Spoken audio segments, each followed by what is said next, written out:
The first thing Daniel noticed was the smell.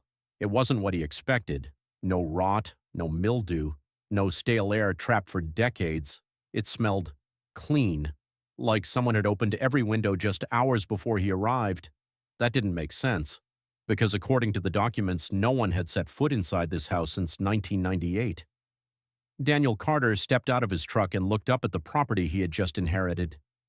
2 stories, colonial style, faded white paint peeling under years of neglect. Dead trees surrounded it like silent witnesses, their branches thin and skeletal against the gray Pennsylvania sky. No movement, no sound, not even birds. He should have felt something, unease, instinct, doubt. But Daniel wasn't built that way. He was a structural engineer. He trusted logic, not feelings. He believed in what he could measure, calculate, and repair. And this house, it was just another broken structure. Easy money, he muttered. The front door opened without resistance, unlocked. That was the first detail that didn't sit right. Inside, everything was wrong, not damaged, not decayed, wrong. The floors were clean, the furniture untouched, the air fresh. It looked like someone had been living there, yesterday.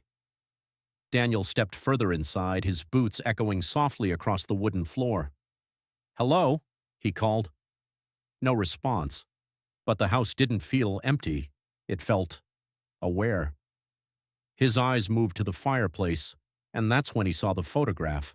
A family of 4, father, mother, 2 children, standing in front of the same house, smiling, normal, except every face had been scratched out. Not lightly, not accidentally, violently. Deep gouges carved into the image, destroying every identity. Daniel stepped closer. Something about it felt deliberate, personal. "Okay, that's creepy," he admitted under his breath. Behind him, the floor creaked. He turned instantly. Nothing there. But something had moved. He was sure of it. That night, Daniel stayed. Because of course he did. People like Daniel always stay, at exactly 2:17 a.m. He woke up, not to a sound, not to movement, to presence, the kind you feel before you understand. His eyes opened slowly. The ceiling above him felt wrong, closer than it should be, too close. His breath caught, and then he realized he wasn't in bed. He was lying on the floor, cold wood beneath his back, and something, right next to his ear, was breathing. "Do you remember us?" The voice was soft, too soft, like it was trying not to wake something else. Daniel's body refused to move. Cold fingers brushed against his neck. "Because we remember you." And then everything went dark. Part 2, continuing, same flow. Daniel didn't remember standing up, but suddenly he was.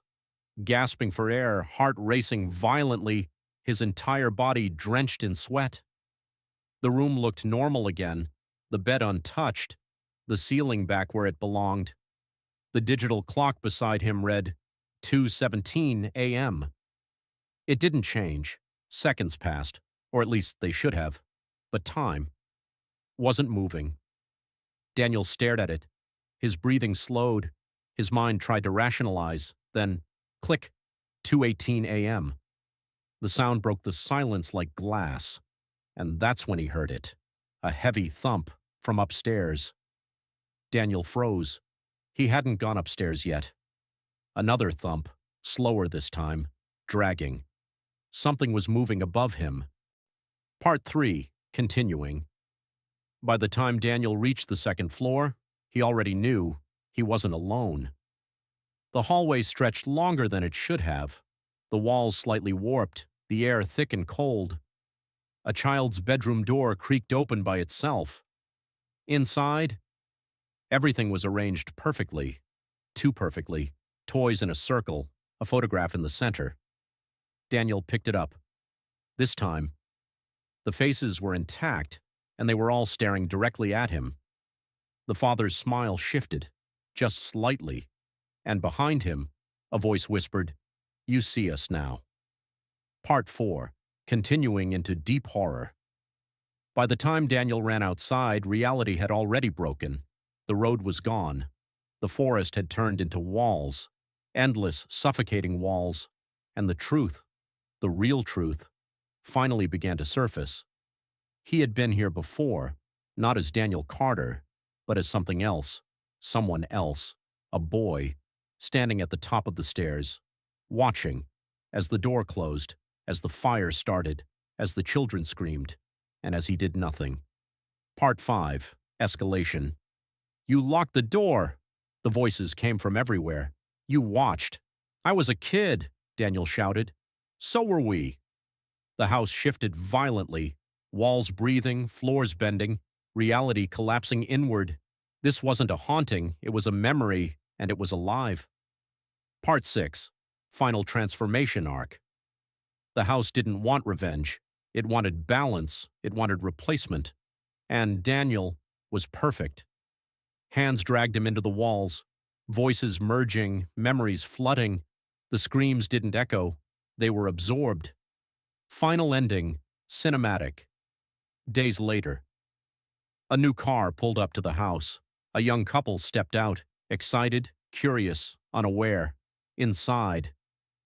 The air smelled fresh, clean, welcoming, and from somewhere deep within the walls. Daniel watched. He could see everything now, every room, every shadow, every moment. And when the front door opened, he smiled. Do you remember us?